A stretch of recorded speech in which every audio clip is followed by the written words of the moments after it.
everyone. Today we'll have Professors Sundari Anitha and Dr. Iwona Zielińska as keynote speakers. And I would like to introduce them briefly. Anita is a professor of gender violence and work at the University of Lincoln. She's a colleague of mine, and I am familiar with her work. I know her since my times in MA times, not even PhD. So she has researched and published widely on the problem of violence against women and girls. And I think at the time we didn't know each other, but when I was working in Amnesty as well, we got involved in the same campaigning, lobbying activity, stop violence against women, 2009. I don't know if you remember, but you don't remember me. I didn't know you then. And then I got fascinated by her work later on. She also researches on gender and migration and race and ethnicity in employment relations. And she has previously managed a women's aid refuge and was a caseworker at the Bias for Refuge for South Asian survivors of refugee abuse, and has been involved in policymaking and activism, as I mentioned, in the and to address the violence against women and girls for over 2 decades. And Iwona is a sociologist and assistant professor at the Maria. Yes, university. Thank you. Really complex. So Poland. Yes, you know, it's in Poland. And a visiting fellow at the University of Lincoln. That's how I met her and got familiar with her work and research as well. And she specializes in researching gender inequality, sexuality, social vulnerability, and social exclusion. She is an expert in moral panic theory, which is fascinated by that as well. And she has introduced the concept into Polish sociology by publishing first ever book on the topic in Polish. In the last 4 years, she's been working closely with researchers from the University of Lincoln, exploring the issues of domestic violence and migration. She was a principal investigator in the EU-funded project researching experiences of domestic violence amongst Polish migrant women in the UK, and to develop evidence-based for domestic abuse services in the UK and Europe. So I'll let you talk. Thank you. And this is exactly the project we are going to talk about today and present our findings. The project ended in May this year. So thank you very much, organizer Agnieszka and coordinator for inviting us to deliver this speech. I'm always thrilled at any opportunity to be able to talk about this issue. It's important and needed. So let's move to our presentation.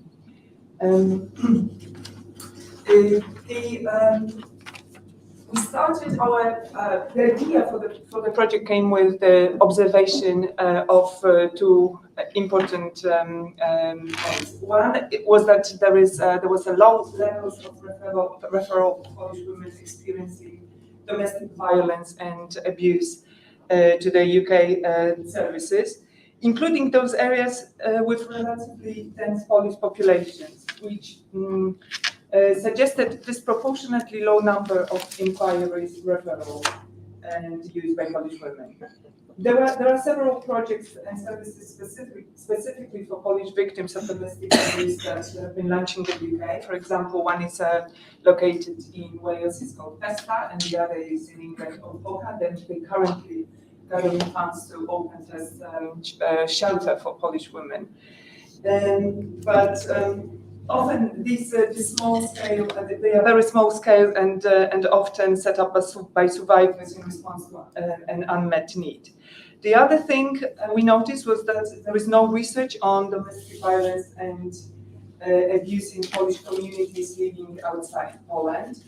The few published studies on domestic violence in Eastern and Central Europe do not consider the experience of almost 1.2 million Polish women who live outside Poland. With these Within these more general migration studies, there was often a focus on family and community life, experiences of migration and settlement and employment experiences. Other studies on what is referred to as migration and integration research draw upon perspectives of either migrant groups or practitioners who support the settlement process.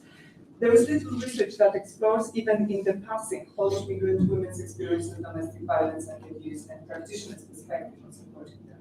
And this lack of research is problematic because although domestic violence affects all women across all social classes and ethnicities, research on South Asian women in the UK and Latino communities in the USA indicates that migration often exacerbates the risk of domestic violence and abuse and increase barriers to seeking and receiving support.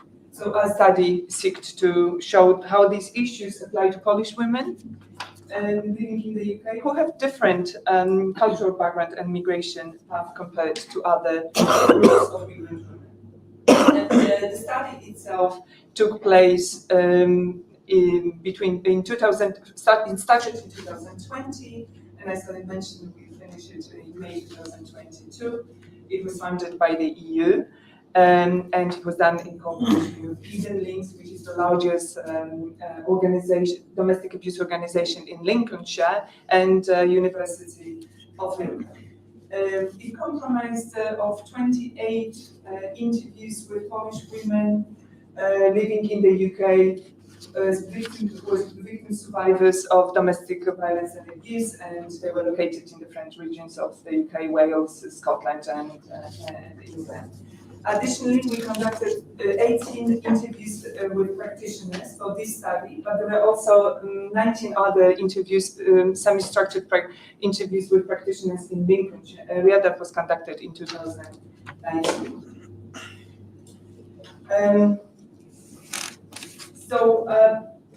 Polish, as you probably know, because this is a migration conference, both compose one of the largest migrant community in the UK. And it is noted that the migration to the UK happened in 3 waves. The first one was during the Second World War, then the second was distinguished during the communist era, and the third and the biggest one happened after 2004. The Polish community in the UK grew rapidly after Poland's accession to the European Union in 2004-2017. It became the largest non-UK born people in the UK, reaching over 1 million people. Since then, the number of Poles living in the UK has fallen following Brexit, but it is still almost 700,000 and over 1 million according to recent data from the Home Office settlements. And the Polish people are distributed across the whole UK. There are some regions of higher concentrations like Greater London and Boston. What's interesting is the age profile, because Polish migrants tend to be much younger. They're in working age groups. 69% are aged between 25 and 49, compared to 34% of the UK population at that age. They are also more likely to have dependent children. 26% were married couples with dependent children, compared again to 60% of all families in the UK. And within the group of our women, all of them except one had children. Most of them had 2 children and more. And also, Polish migrant, in common with other EU 8 migrants, has the highest employment rates in the UK, which is 80% for women and 90% for men. Domestic violence is a serious problem in Poland, where approximately 30%, between 30% and 60% of women have experienced domestic abuse. That depends on the study and methodology used in the studies. But the percentage is likely to be much higher due to underreporting and low understanding of domestic violence within Polish society. Research shows that there is little recognition of types of abuse other than physical violence in Poland. There is no equivalent of the term coercive control in Polish law, and Polish language, in Polish law and Polish language, and post-separation abuse is hardly recognized. Terms as violence against women and girls or gender-based violence are rarely used in public discourses. On the other hand, the well-known Polish proverb, "If a man does not beat his wife, the liver rots," is often quoted as a joke. So these linguistic peculiarities reveal much about a general attitude towards these issues. Very little is known about domestic violence and abuse within Polish communities living in the UK. This lack of data on the prevalence rates among Polish women in the UK is because the crime survey data does not disaggregate by country of birth, and the UK census category of white other that is utilized in crime surveys includes a broad range of nationalities, where Polish nationality is one of many. Domestic violence services often do not keep records on nationality or country of birth of their clients, but even if they did, you would not represent the scale of the abuse because there are many barriers that Polish women face seeking help, which our research showed. Statistics from 10-year overview of femicide shows that Polish women constitute 50% of non-UK-born victims. 2/3 of all the killings are in the context of domestic violence, which is similar to the broader patterns of female femicide in the UK and worldwide. Over this decade, 90% of 1,419 femicide victims were born outside the UK. This indicates that migrant women are at higher risk of femicide. In relation to Polish-born women, the data also shows that Polish-born victims were second in number only to UK-born victims and constitute 1.7%, that's 24 women of all victims. This is higher than the 1.2% proportion of the UK population over this decade. The disproportionate numbers of Polish-born women in the femicide statistics may indicate higher prevalence levels of domestic abuse or greater barriers to living, hence longer period spent within the abusive relationship, thereby escalating risk of serious harm and death. So what our findings show about the domestic violence and abuse in the context of migration? Decisions to migrate are made within a larger context of gender intersections, including power relationship within families, as well as broader social relationships of power based on the intersection of race, class, age, disabilities, educational status, case, etc. For Polish women, economic opportunity was the main driver for women's migration decisions. Migration decisions were often an attempt to make a fresh start in the face of financial difficulties, and some women reported strained relationship with partner or the family, also as the reason to migrate. A few women migrated by themselves and met their partner in the UK, including 2 single mothers in our example. But most of the women we talked to migrated with the partner or joined the partner who had migrated earlier. For women already in an abusive relationship, the decision to migrate represented a chance to reset the relationship, to start afresh, a chance to bring about the change in the behavior that the partner had promised was forthcoming. And Agnieszka, one of the women we talked to, who truly loved her job in Poland. I was very sorry to leave her job. She was respected in her job. This is how she highlighted this expectation that life's going to be different for them when they move into the UK because perhaps her husband is not going to drink so much. So she says, I felt very sorry to leave, mostly because of the work. But I was probably most happy that, well, I would take my husband away from his company. And I was like, boy, that's great, because it is now no drinking pause. And in the beginning, it was okay, because, well, the money, we had to start working somewhere, save. And we had such a tough start here. Well, that's cool, because he didn't actually drink, right? So despite the fact that I felt terrible, well, probably I was even depressed that I didn't want to be here. I wanted to go back to Poland.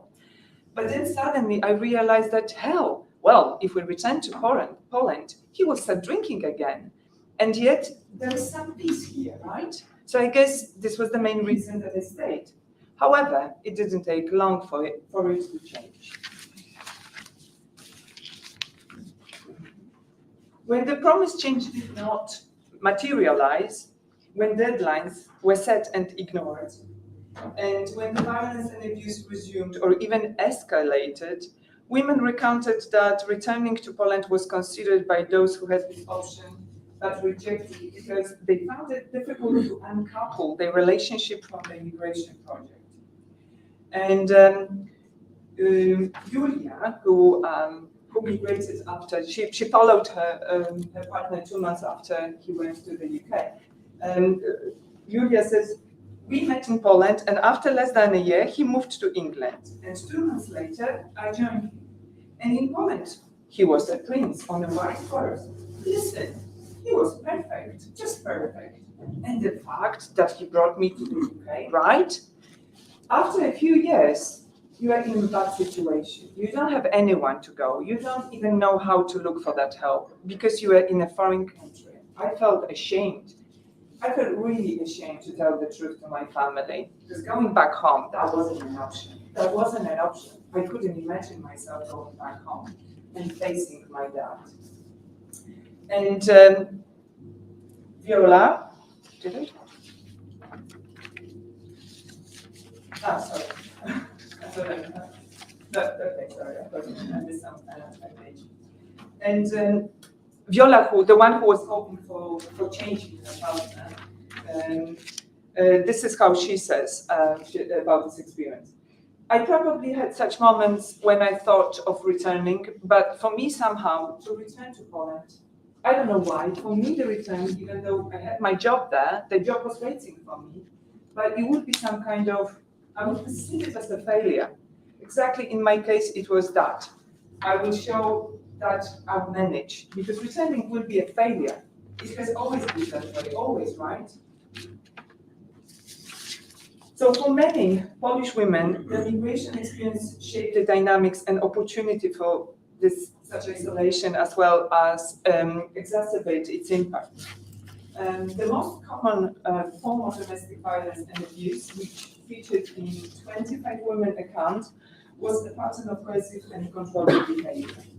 Perpetrators closed women's space for action through systematic and persistent strategies of humiliation, isolation, control over their everyday life, behavior, and presentation, which together serve to erode women's sense of selves and capacity for independent thinking and action. Joanna and Julia recounted the difference that migration makes to their experiences. Joanna says, separation from people who care about me. I couldn't call anybody. I couldn't send an email. He was checking my phones. He was checking my email. He controlled me on 100% of time. I couldn't move without his knowledge. I didn't have any passport because he hid it. And Julia, the one who joined her partner in the UK 2 months later, remembers this time that way. We came to England and it was like everything was in his name. The phone contracts were in his name. When I started work, I gave them his email address because he said, what do you need an email for? And you don't really pay attention to such things, do you? When I wanted to go out with my friends, just, the Polish lady who worked with us invited me to her place and wanted to take me to the English pub to see what it was like. So he gave her this lecture that I can go to her place, but we absolutely can't go to the pub. Isolation was often one of the earliest tactics used by perpetrators to implement their dominance without being observed or challenged by women's family and friends. Initially, the strategies some men used to isolate women from potential sources of support would camouflage as concern for her welfare or an excess of love, jealousy probably as well. While some women recounted how this made the beginning of the abusive behavior sometimes hard to discern, others remembered a sense of discomfort at these early signs of control. And Viola, again, who recalled how she was renewed for her confident outlook during her school years, was reduced to a quiet mouse, she says, by her husband, who changed me so much, manipulated everything. He literally manufactured me, I could say. And then she adds further, going to Scotland, I had no one. I had no family there. I had absolutely no support. When I met my ex-husband, and when it turned out it turned into a more serious relationship, he very cleverly pushed me away from my family even more. He used to say, look, how this auntie's behaving, look at that. They don't care about you at all. What about your friends from the hometown? When was the last time you heard from your friends? Just like that. He did it so cleverly that I didn't suspect at all that something was wrong there.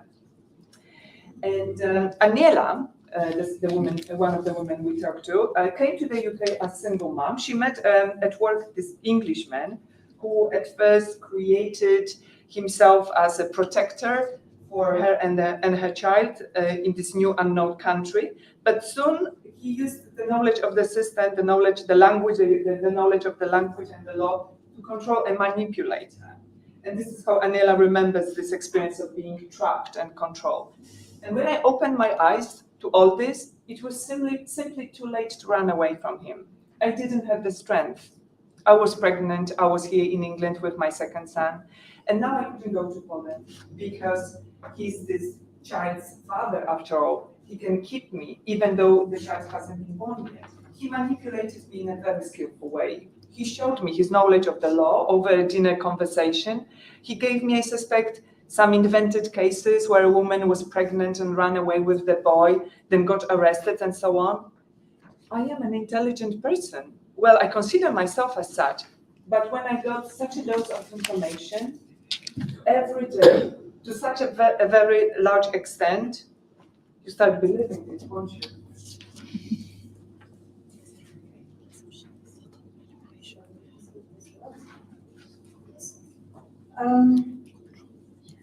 But so in the face of this escalating control, and we see how men used his migration status and particularities related to that, and that's a really important aspect of coercive control, which sometimes also makes it hard to detect because it's very particular.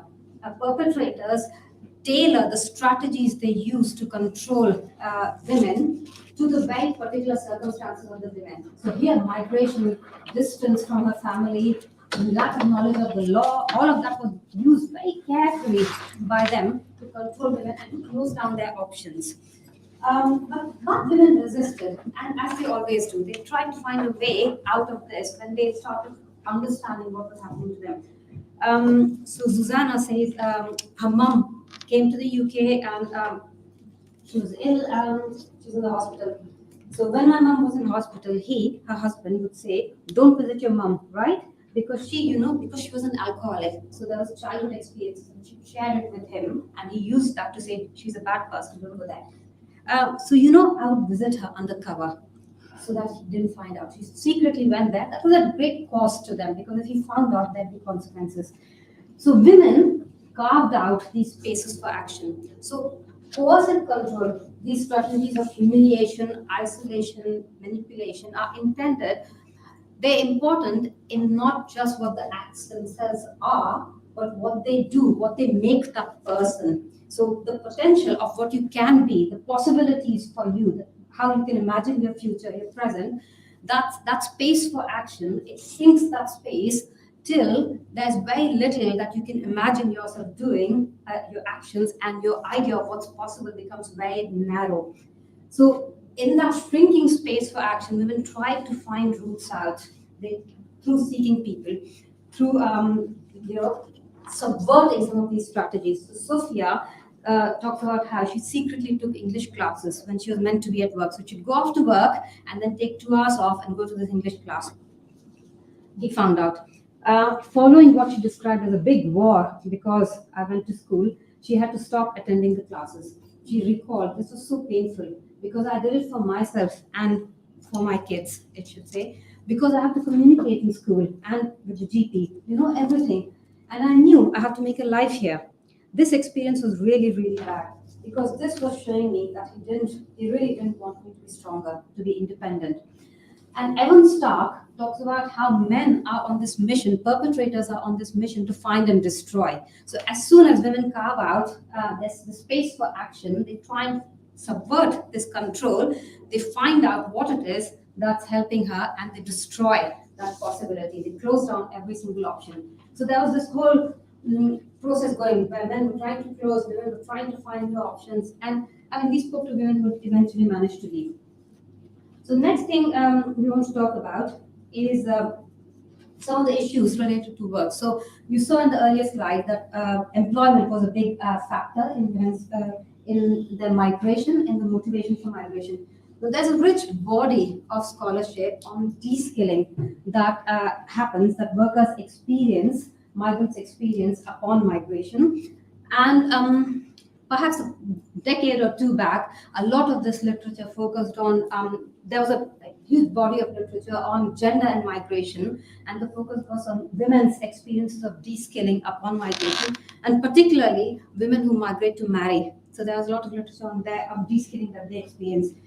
And I've also written about it in my work on South Asian women migrants.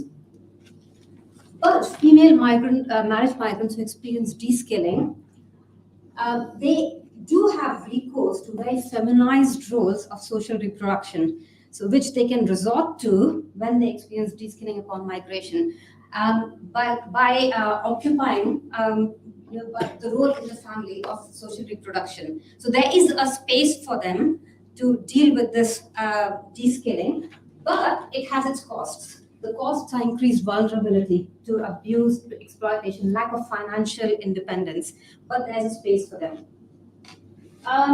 Research now also documents, in the last decade or so, migrant men's experience of de-skilling in relation to, and their experiences of discrimination and inferiority in employment relations, and how migrant men draw upon various resources to negotiate new positions as they seek to enact a successful masculinity. So what we found in our research was these negotiations that men make, Polish men make in the context of de-skilling, had a profound impact on family relations, on the women back at home. So Martha found work as a cleaner soon after she migrated with her partner, but it took him longer to find work. He struggled to establish his position as a breadwinner and head of the household, which was the role, gender roles that he was familiar with, that they were familiar with. So back in Poland, she says he was living at mummy's. Mummy did everything for him. When he did something wrong, mummy quickly fixed it because it was her sonny. So I ended up with this kid, a total adult kid. Here we had to be responsible. He had to be responsible for himself and also for me. And later, when my daughter came, he also had to take care of us, right? It was like he wasn't able to manage things. It was a bit hard. And a lot of them talk about how difficult it was in the period after migration, finding work, and also reconciling to the dislocation in their status in terms of the kind of work they were able to find here compared to their qualifications before. And he just started using alcohol. And then everything, the violence started.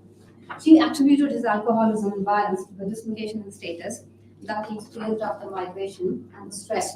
And lots of women, in fact, this was a theme that came through, we won't have time to talk about it here, associated the violence with alcoholism and stress, though when you unpacked it, the rules which established that violent relationship was set well before alcoholism, and they were set independently of that. You can't do this, you can't go there. Though the punishment for breaking those rules may have happened when he was drunk, but the establishment of the rules were when he was completely sober.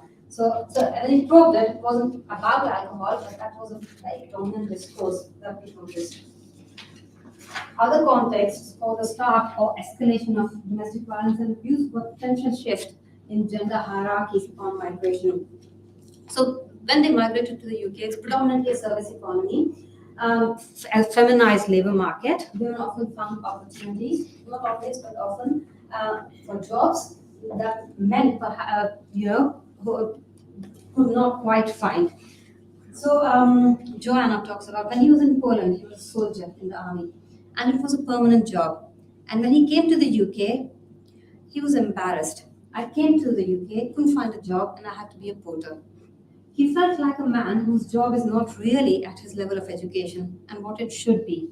So he'd pretend in Poland that he's not a porter.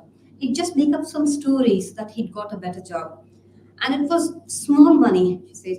So he'd feel embarrassed that I earn more being as a cleaner. Because in his head and in the tradition he grew up in, the man should earn more. The man should be more important. It was only the man who has a voice. The woman shouldn't say anything. So when his aunt visited us, I couldn't say a word. I couldn't discuss anything with them. You should be quiet. Go to the kitchen. So, and this is the concept of manhood acts.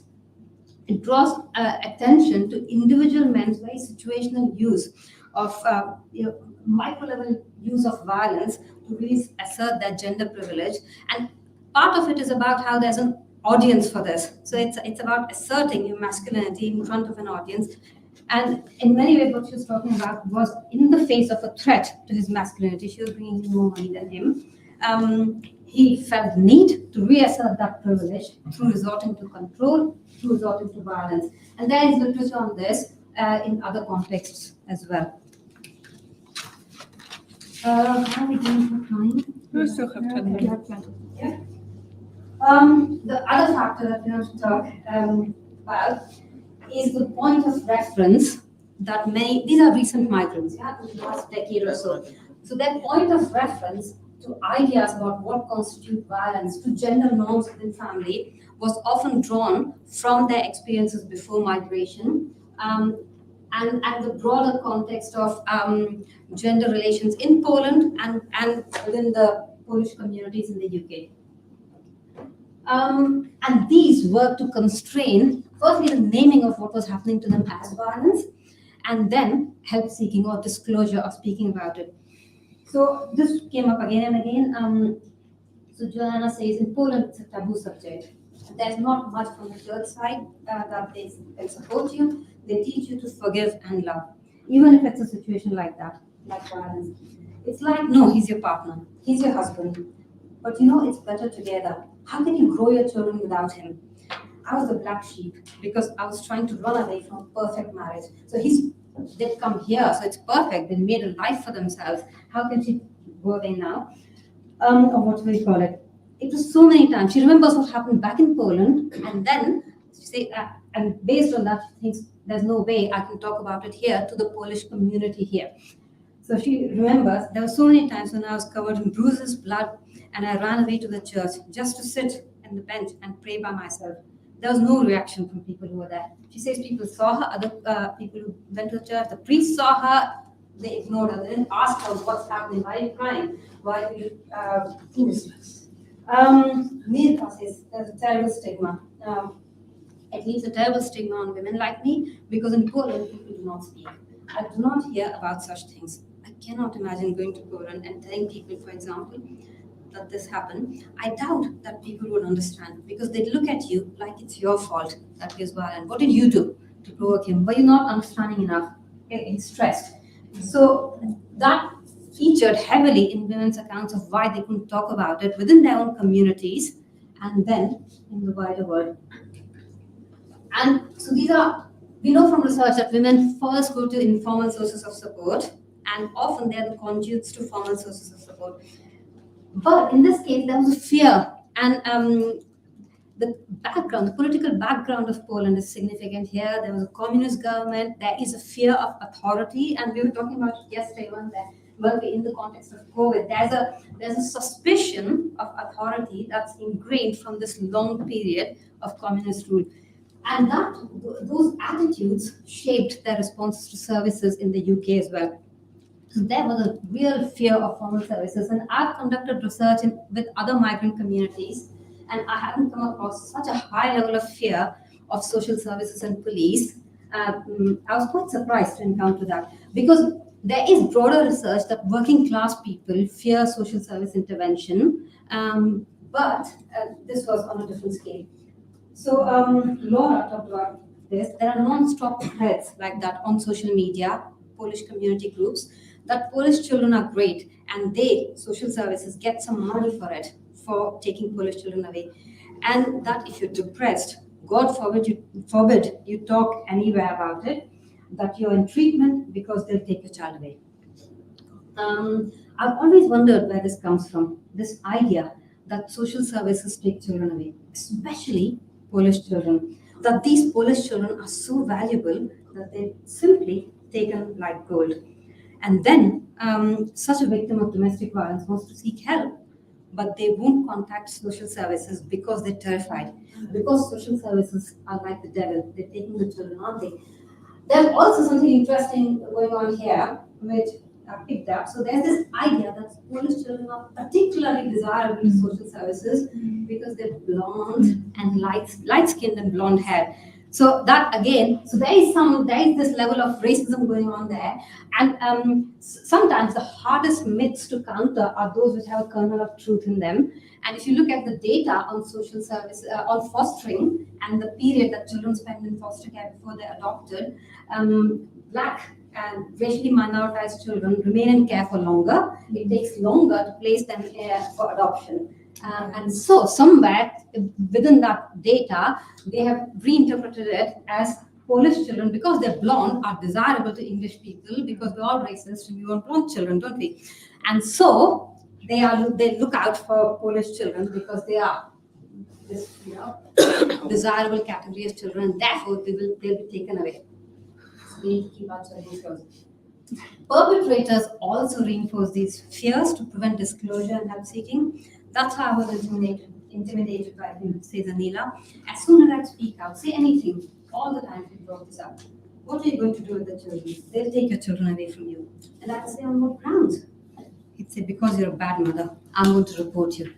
And so this was here, and perhaps this explains why there's such little help seeking. In Boston, for instance, which has a high population of Eastern Europeans, services report that they're seeing very few Polish or Eastern European women, and the femicide rates, all of that shows that they're not approaching services. Okay, the next I want to talk about is the other welfare policies, immigration policies, and the broader discourse of hostile environment for migrants and how that affects Polish women's experiences of domestic violence. So insecure immigration status and state policies intended to reinscribe the welfare othering. So there's all of these requirements, the no recourse to public funds. So for 5 years after you enter UK on a spouse visa, you have no access to public funds. And refuges in the UK for women fleeing domestic violence are supported through public funds, through housing benefits. So for 5 years, they have no access to housing benefits, so they cannot go to a refuge to flee domestic violence. Now, that has a real impact. And in our research, we didn't see quite so much of it because we hadn't had the EU, we hadn't had Brexit then. And this is something we observe with other categories of migrants, and we just started seeing it with the Polish women. And this knowledge of the immigration law is weaponized by the perpetrators. And additionally, the transnational regimes, legal regimes are very gendered. So perpetrators also use it where children are concerned. So cross-border movement and abduction, child abduction, these are all issues that women are very aware of, those with children. So Paulina reported how her status with no recourse to public funds closed her options in the face of quite severe and escalating domestic violence. The social services came to me 2 days later, so an incident had happened. I think the neighbor had called the police. They said that they were taking me to a neighboring camp, to a hotel.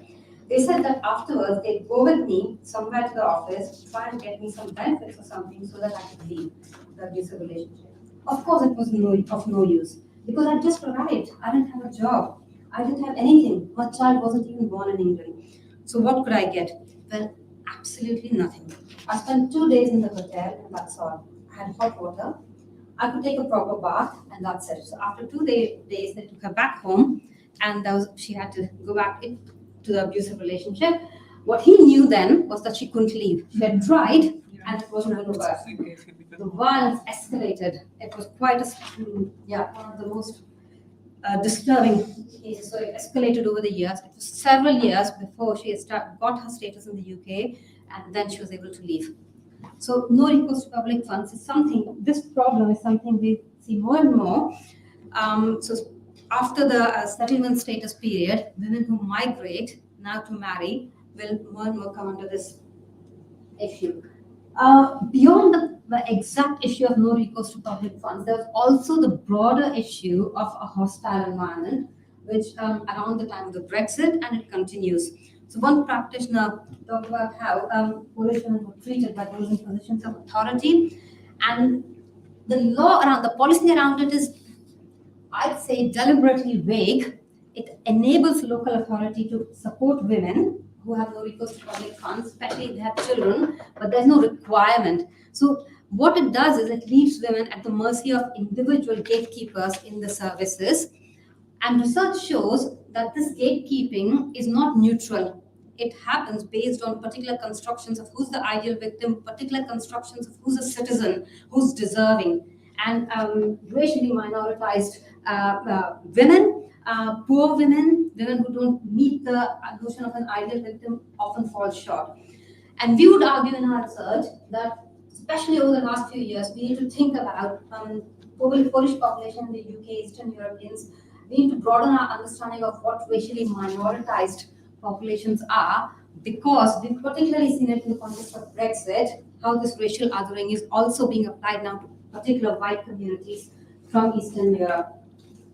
So one practitioner said, because again, I've met housing officers saying things like, oh, you're coming to this country and you want to have a house given by the council 2 months after you arrived in the country. Yeah, it's not fair, it's not right, without even checking properly the situation of this specific family who's asking for help. So they're saying we have to work harder to get support because there are these attitudes, and sometimes they have to challenge them, take them to court, threaten to take them to court for that decision to be reviewed. But not all women have access to services who will advocate for them. So post-Brexit, things have changed.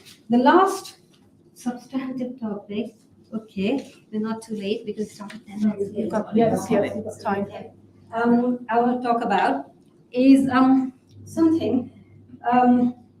research on forced migration, on mobilities, often focuses on patterned flows of population. So it's not individual, it's patterns. You have broader flows, variety of people.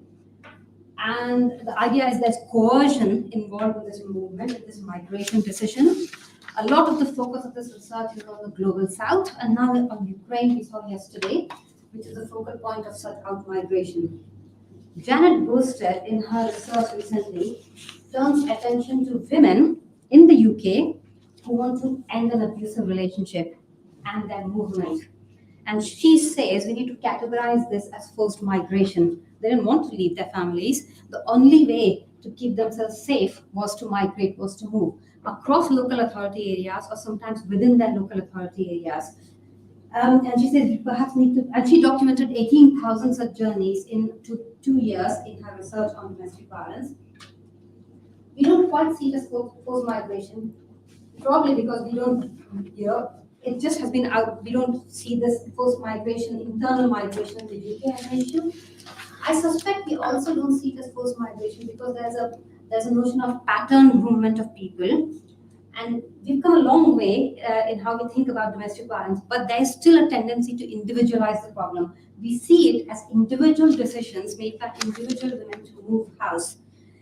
But if we take a step back and think of why are these services only required for women, men manage to leave, we know there is domestic violence and abuse men can experience at much lower rates than women.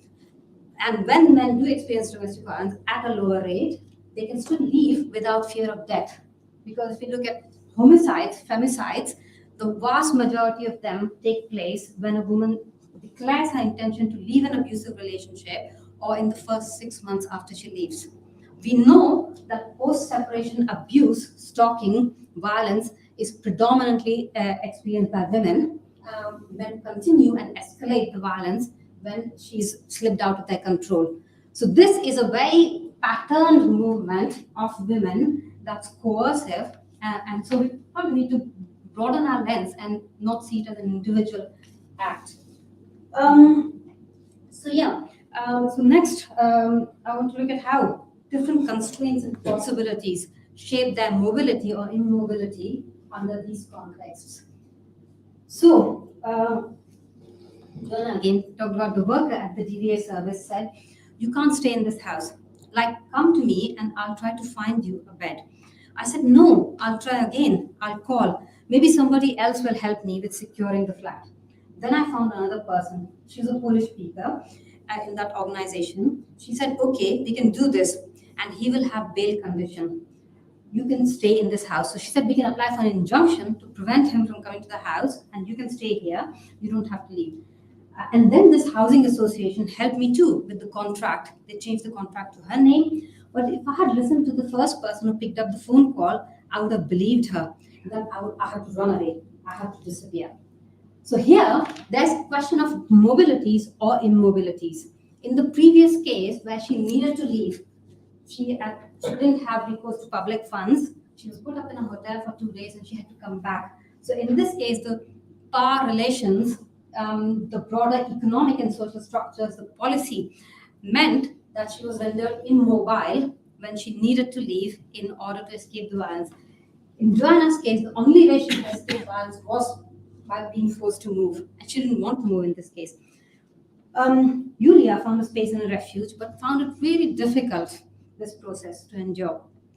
I was the one who had to leave everything I worked for. I couldn't understand why it was me again. I left everything I knew. My friends, my work, my house, everything. I took my child, just a few belongings, and I ended up 200 miles away, in the place where I don't know anybody. I don't know nobody. I was always working, and now I'm going to be relying on benefits. So she went from a big city to this rural area. It was very difficult for her. And so Tonkis talks about how the sticky geography of economic and social injustice consigns certain bodies to certain places and then makes it hard for them to get out. But I would also add, or indeed to stay put. So it's not about whether it was mobilities or immobilities. It's about the agency and the power structures that made it impossible for them to decide what they wanted to do. For migrants who relied on the social networks around them and who had come to the UK a decade back and built up these networks from scratch, it was really a daunting prospect to move to a completely new area and start again. Because remember, this is a broader hostile environment. If you're located somewhere where there's no other Polish community, it's not the same making contact and expecting that it will be reciprocated with the local community wherever you're placed. So for them, it was a big step. It was different, I'd argue, than it is for other women who are resident here and who don't have these barriers. So I think, to conclude, what we really thought through this research, the one strand of this project is the gendered nature of migration, how it impacted on Polish women's experiences of domestic violence. It's been theorized by Martha and Pessa through the conceptual model of gendered geographies of power. This approach incorporates geographical scale, the social location based on gender, class, race and ethnicity, as well as women's own agency. So it's not that they have no agency in making these decisions. Their own initiative, as well as their positioning within multiple hierarchies, makes certain ways of being agentic possible. One big difference, for example, between this Polish sample and other research that I do on South Asian women from Bangladesh or Pakistan, for example, was their engagement in the labor market, which meant that in the years after they left the abusive relationship, pretty much everyone was engaged in the labor market, was paid minimum wage jobs, because in my other research, they were working for £3-4 an hour without getting any national insurance. So certain things were possible for them, certain opportunities were possible for them because of the nature of their migration. At the same time, certain constraints remain around post-separation violence and the inability of the police and the services to protect them from ongoing post-separation violence. So it's really important to recognize that maybe domestic violence and abuse can happen to everyone, but not all women experience domestic violence and abuse in the same way, nor are they equally vulnerable. So you hear this very well-meaning phrase from people saying, oh, it can happen to anyone, we need to act on it. And it's well intended, because saying, oh, it could happen to anyone, it's like this concept of postcode lottery that the media uses to say, oh, there's a postcode lottery. So you meant to think, it could be me, so I better care about this issue because it could happen to me. And so they really, so tragedies, accidents, which could happen to anyone seem to tug at our hearts more. And I think that's what's behind this idea. It can happen to anyone, we should care about it. But research does show that gender intersects with other social relations of power to increase vulnerability for certain categories of women. So women with disabilities, migrant women, poorer women find it harder to leave abusive relationships, and the impact of the violence can be exacerbated for them. So the emphasis, Massey's emphasis, is not just on mobility, but on power in relation to the flows and movements, and that informs our focus on Polish women's experiences of domestic violence and abuse. If we widen the lens beyond the family and individual relationships to the gender geographies of power, we can understand the way in which violence that occurs within intimate relationships, within the home, is shaped by broader socio-structural factors at the national as well as transnational level. And the whole point of doing this research was that the knowledge of these contexts has an implication for practice. And so by understanding Polish women's experiences of domestic violence and abuse, we hope to intervene in the policies, in the practices, to hoping for a better outcome for them. Thank you for listening. Thank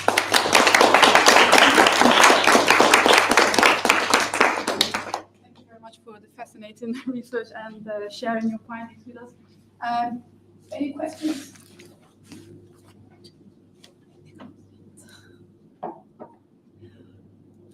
I could start. Some more time. So I was just wondering about, the underreporting of domestic violence, particularly when, particularly for migrant women, and how possibly it's difficult for them to also name it and define what experiences they're facing. That's often maybe it's an isolated case or very individualized, isn't it? And I guess that's the difficulty of coming from Poland with the things you were talking about. And I was just also wondering about the financial the financial nature of the domestic abuses and the control, and how sometimes for migrant women it might be even more difficult because often they follow the husbands and rely on them to to kind of to provide more income, for example, initially, isn't it? And I was just thinking about how perhaps the scale of domestic violence for migrant women is actually might be quite broad, but they're not able to name it often, isn't it? So that's a theme that we've picked up on, and I am writing something on it, on the naming of violence and abuse. And so within that, there's some strands there. So point of reference often is to how the concept is defined and understood in Poland, where the focus is on physical forms of domestic violence, and in the UK, coercion and control and economic abuse is recognized as domestic violence. Also, in Poland, the concept of domestic violence focuses on marriages and relationship, but not post-separation violence. And so when we have a narrow definition of violence, victims struggle to name their experience as violence. And we see that in sexual violence and rape, for instance. So when you have a dominant construction of rape as perpetrated by strangers, then women struggle to name what's happening within relationships, within as sexual violence.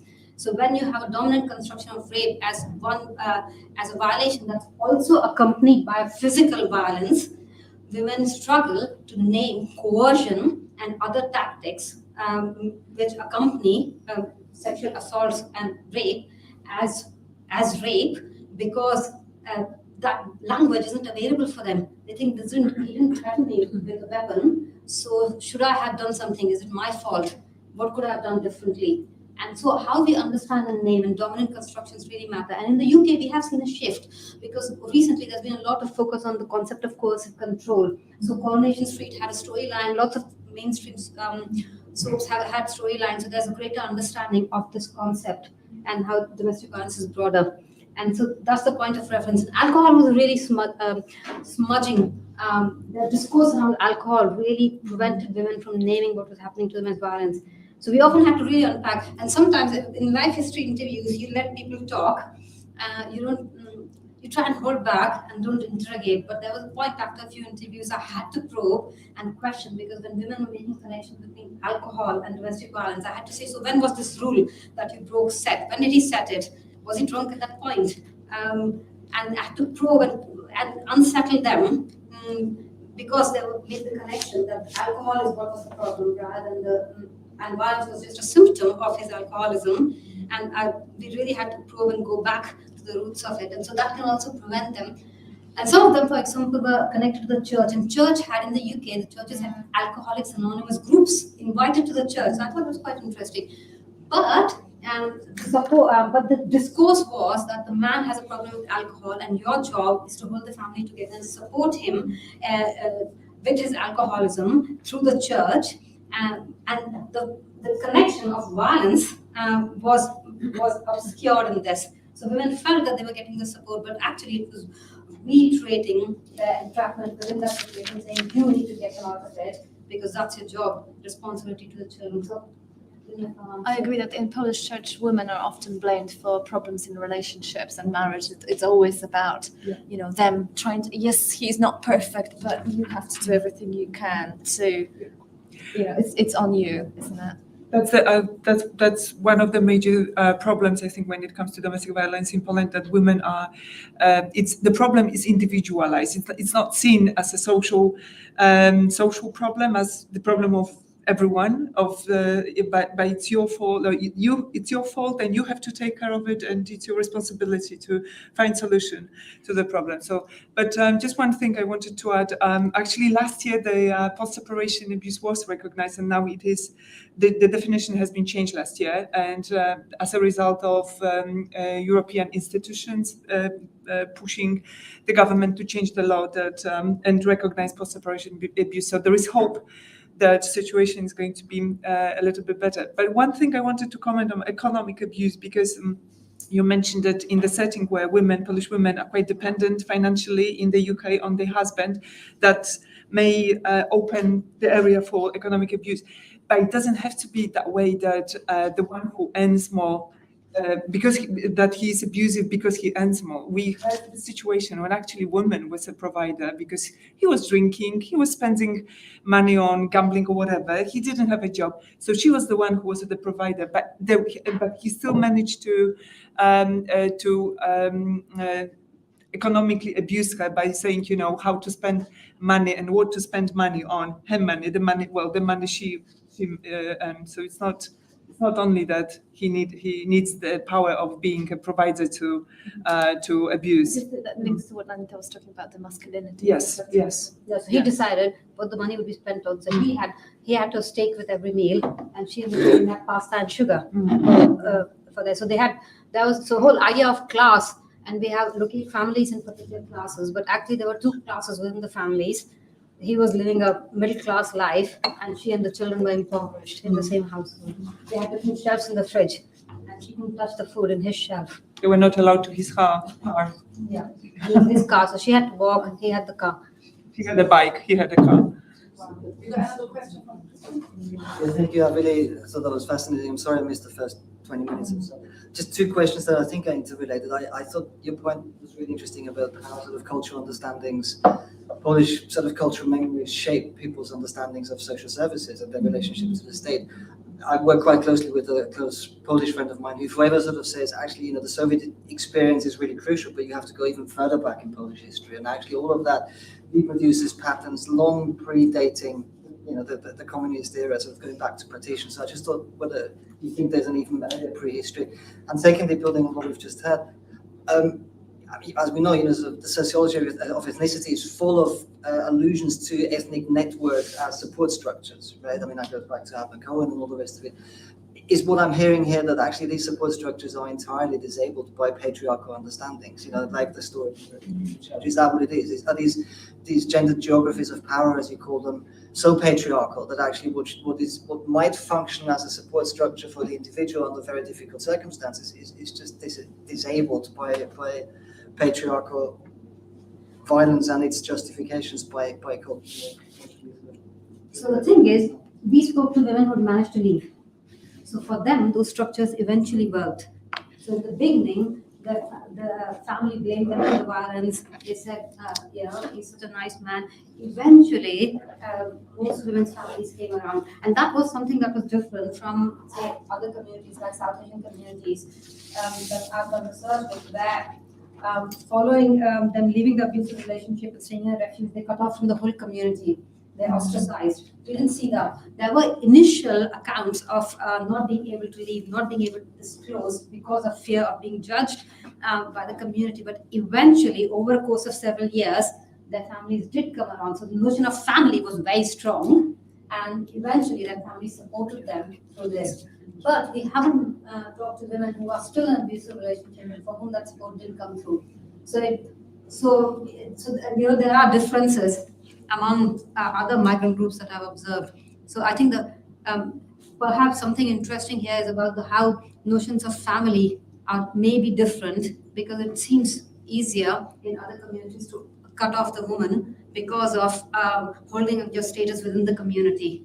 Here it is a factor, but ultimately the family is a strong unit. And that could also be to do with that history of post-colonialism where you relied on your social networks and they were very important for you. I think we don't have much time, so we can take questions maybe at lunchtime. Yes, thank you very much again.